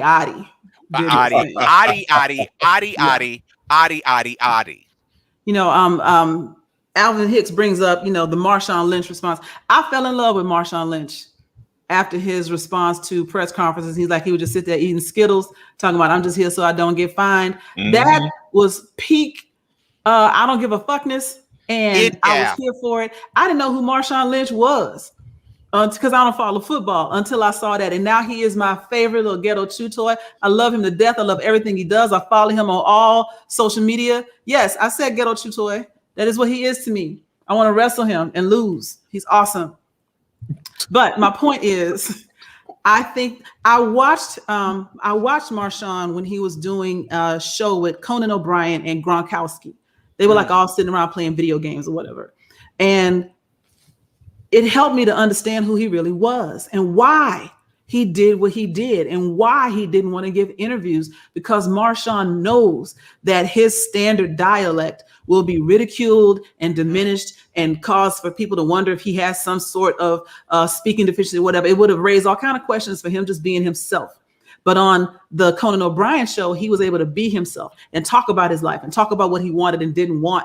And matter of fact, they showed a little friendship between him and Gronk. And I was like, this is amazing. And it helped me to understand how smart it was for him to say, I ain't doing these interviews. I'm just here so I don't get fined. Talk about that. Like you said, here's your press. Your press is I ain't speaking to you. But I love him for it. Can we say that a sitting Supreme Court justice is so ashamed of his accent, right, that he barely speaks from the bench? Mm-hmm. Mm-hmm. Yeah, let's talk about that. Justice Clarence Thomas is so ashamed of his Geechee accent that he almost never asks a question or makes a comment from the bench. This is true. That is how oppressive racism is in this country, that one of the 9 arbiters of what is justice and legality in this country is cowed by the way he speaks, so that he barely is able to do his job. Yes, sir. That's why critical race theory is important. And I just have this to say, I'm not even going to mention his name. I know that you're angry because if you had a woman, she would still prefer this to any piece of you. And I'm only on a screen. So sleep with that motherfucker. And that's on who? Lord Jesus. Mary Had a Little Lamb. Lord Jesus. And my draws. Oh my God. D-R-A-W-L Z's nuts. Now I have heard it all. Not the aura. I am done.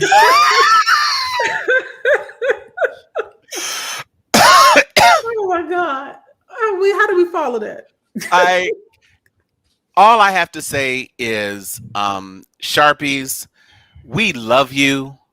I definitely needed a little bit of a break because I was just doing some other big projects, and now those projects are done.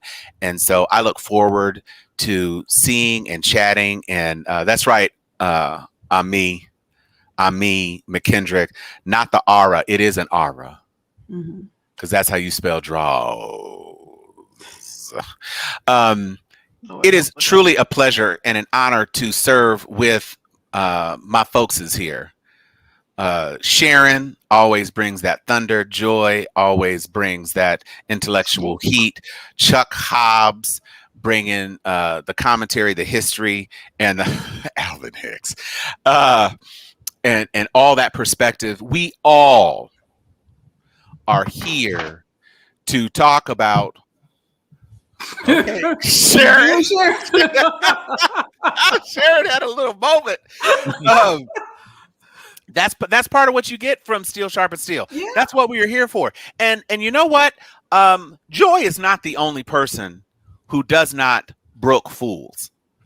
I'll tell you, we let Joy handle things because Joy is really good at handling things. But I'll tell you what, personages who feel that it's necessary to try to throw things our way. You do not want this smoke. You don't. Let me tell you something. Don't want it that bad. Go ahead, Joy. Tell me something. I'm gonna tell y'all something real quick. That little charity message I put out earlier, that PSA, that was for y'all. I need y'all to understand that I am highly intelligent. I am brilliant. I am a Mensa. And from what I have seen, I am the intellectual small person on this panel. You want me. You don't want these motherfuckers on this panel, because take the bridle off, release the shackles, unfetter the tongues of these other folks. You won't live through it. You want me. Trust me on that. And if you know me at all and you understand that my mind is one of my favorite organs, and for me to tell you that everybody else on this panel is at my level or higher, understand how much respect I have for them, and also understand you don't want no parts of these motherfuckers on this show. You don't want Chuck Hobbs to come for you in his element. You don't want Thomas Cunningham to come for you in his element, and you don't want Sharon Ledman Hicks to come for you at all. Not in Publix, not in line at the Popeyes, not getting some Krispy Kreme dozen glazed 2 for $1. Not at the recast. You don't want none of it. You listen. There is no way for you to fully be cognizant of what you will unleash. That's right. Alvin says, you want me on that wall. You need me on that wall. You can't handle the truth. You can't handle the steel. You can't handle the steel. You really cannot. You cannot. And guess what? All your little comments, because it you know what it comes down to, Joy? It really does come down to a notion of 6F privilege. Mm-hmm. I'm just going to say something and it's going to impact everything. No, the steel is real. That's right, Ravine. It doesn't work that way, though. Pumpkin. Spice latte. Yeah. I gave Harry a heads up. I know Harry was on. Harry was on, I think, at the very beginning of the show. He's been kind of quiet today. But the point is, we love you too. We do. All of the Sharpies. It doesn't need to be said again, because it has been said eloquently a number of times. The bottom line is that when you come to this show, you have to come ready. We are not one of those commentators on MSNBC that feels that we have to be restrained in some of our responses. You're not going to catch that. What you are going to catch is this merciless beatdown, surrounded by facts, wrapped in impenetrable logic, and sheathed for your displeasure. Ravine, we love you too. That's right. Release the Kraken, Mark Stepney. The Kraken and little Sydney don't want none of this Kraken, because we get it Kraken. Yeah. Yes, we keeps it Kraken. We keeps it Kraken. So you just want to remind you. Let me make sure I get this quote right. Okay. She looking up into the skies, y'all. I She's am. putting it I down am. for the gods. Because I've had multiple sources of mental distraction tonight. I've been imbibing, so I want to make sure I get this right. The block is on hot. What is it? The block is on lock. The trunk stay locked. Glock on cock. The block stay hot. That's Which it. basically is saying, don't start, Amen. none, won't be none. Amen. Okay. No. I'm very proud of myself for getting that right. You did well. That was took impressive. That's a lot of ox in It's one. a lot of ox. It's I a had to lot of read the ox lyrics to in get one that right. in one With thing. smoking or something. Shout out to Badu, also from Texas, mostly. That's right. Well, Mostly. Somewhat. Yeah. rim We blame shot, her. hey, diggy diggy, rim shot, hey, come on. We all fell in love with it then. But yeah, see, I'm telling you, that's my favorite line, but I had to remember it. And once again, I'm 85% smoking. I'm the least of these amongst this panel. And I really, one other reason that we can do what we do and say what we say is because we ain't getting paid for this. We just out here having a good ass time every Friday night. Without us having any sponsors or any shareholders we beholden to, we ain't got no boss. Ain't nobody telling us what we can and cannot do. The only censors we have are the people that might block something we show later on. And okay, that's fine. We still say what we want to say. This is the freest show on air anywhere right now. I know that's literally. And I'm loving it. All right, Juneteenth do we have free. duty free? Duty full, actually. It's plenty. Spend some money black tomorrow, people. Spend some money. That's right. Black. Spend some money with some black folks on Juneteenth. And if you think about it, every Tuesday can be Tuesdaynth. You can go support black people every week, every day if you want. Go on ahead and spend some money with a black business that you haven't supported before, or support, celebrate, uplift, and cherish a black company, especially as things are opening up. There's a lot of black companies who experience a lot of financial strife. Now that things are opening up, please, please, please go on ahead and support them. Go get you a barbecue plate for here we go. Wait, somebody put something. Oh, Sugar Chateau Desserts. That's right. We mentioned Sugar Chateau before. I'm gonna tell you about that real quick. It's one of my Sora's businesses. She makes the best cake I've ever had, coming out of Orlando, Florida, for all you Floridians down there. But her website, Sugar Chateau Desserts. The reason I put that code in there is that we are running a fundraiser for a coaching organization that is trying to stay afloat during this time, and they give pro bono coaching to a lot of women who can't afford it. So you buy you some cake. They're doing a little cake in the jar. It's all COVID friendly and everything. Nice. Buy you some cake at sugarchateaudesserts.com. Use that code. You get 10% off your order, and half the proceeds go to a good cause. So that's my push. And for y'all, when we get off, y'all just post on this thread of shows, black businesses that people should support tomorrow. Yeah, that's a good idea. Benefits that you can verify.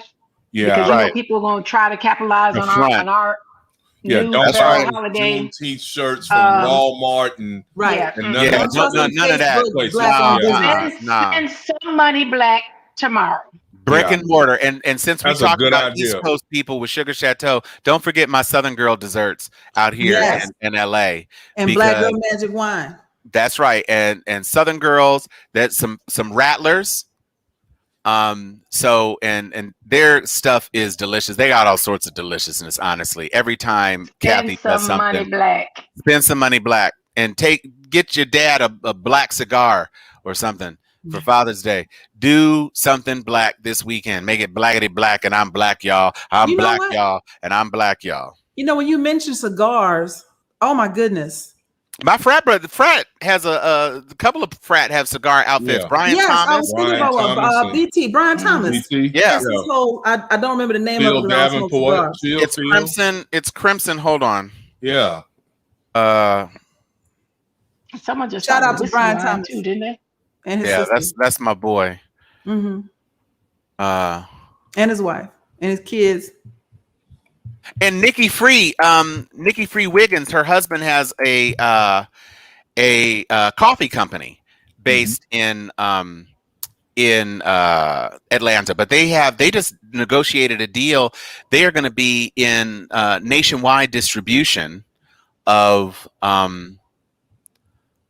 his coffee products. Okay. So that's another thing that we can look forward to. We just want anything for you to spend some of your money in this Juneteenth. Let's make it a financial freedom Juneteenth and support our Black businesses. That's all. That's all we want. Just please support your Black businesses. Spend some money. Tag Brian Thomas and them. Yeah, I'm looking on his page right now because I know he got some sort of know he got a post on here about well, here's one, Infusion Lifestyle Clothing. That's at infusionlifestyleclothing.com, and that's on BT's page. I am catching hell doing this, so yeah, but we'll figure it out and we'll drop it in the link afterwards. Yeah, we're gonna be doing. Yeah.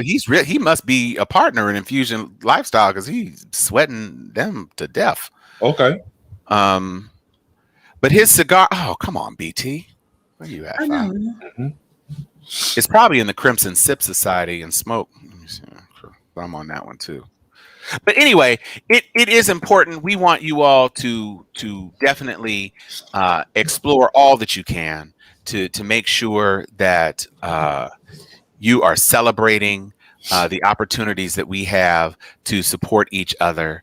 Juneteenth, it's a holiday, but it's a holiday from tragedy and chicanery and shenanigans. So instead of letting it be about that, go on ahead and let it be about something that is about supporting and uplifting, because that's something that we can do.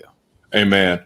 And I appreciate all of y'all for being subscribers to Observation Point. I see my classmate Morgan Seaton gave a shout out. Yeah, y'all subscribe. $5 a month, get you in. And I do my part Monday through Friday. So yeah, to keep the conversation going. So I got 5 on it. Trying to tell you, cost of Popeyes. I don't even know if you can get a 2-piece at Popeyes anymore. Only on Tuesdays. Maybe on Tuesdays. Yeah. But you can get Observation Point for $5 a month. Not right, every day, month. Yes, absolutely. It's like $1 a week, folks. You get the insight that you are looking for. All of the stuff you get on our show. Thank y'all who have.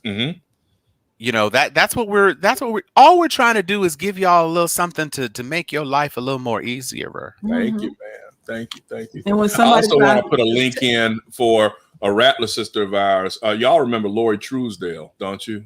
AKA, I think she pledged Beta Alpha around 86 or 87. But she Lori does the dope t-shirt. So if you see me in a Morehouse or a FAMU t-shirt or a state college for Negroes, that's Lori that breaks that down. So I want to make sure I put a link in for her, because she can, that my Kunta Kinte shirt, that's Lori. So we need to make sure we support folks who can get the t-shirts and stuff out too, so that we're not, again, giving it to Walmart. I was shocked to see that they're already trying to capitalize off of Juneteenth. I said, boy, these capitalists have no shame. It's just crazy.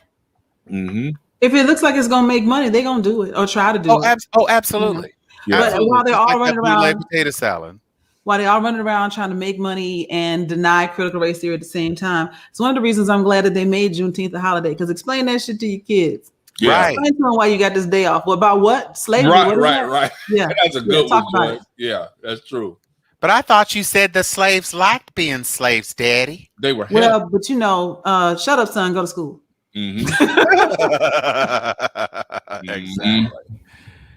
Exactly. All right, we're gonna have to paste this link. I am scrolling down to 50, 60 posts, and BT ain't posted nothing about his own brand. It's all these other brothers. I was looking at the same thing, Tom, and I gave up, bro. So yeah, we'll find Noop and get them in there. But everybody else, any Black business that you have, posted on our Still Sharp and Still page, and make sure that you are following our page so you know when we're coming back on, so you can get in, because you see how lit it is. You see how we get down. This was par for the course. This is how we do. And so if you like it, share it with a friend, tell somebody else, tag somebody in the comments so they can catch it on the replay. Because we're trying to build our audience, but we're also trying to make sure that we keep giving you what you want. So, you know, come hang with us on Friday nights. Okay. That's my commercial. And bring my draws.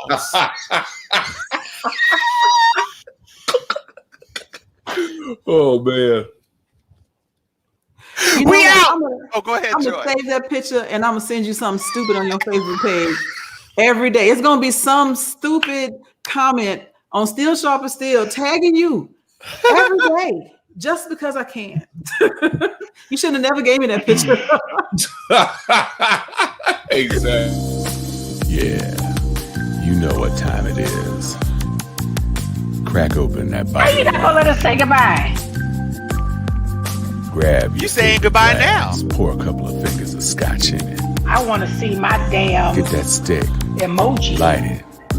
And I love my people. Good night, everybody. it's time to Good hang night, y'all. We love you. with steel. Wash my sharpened drawers. steel. After dark.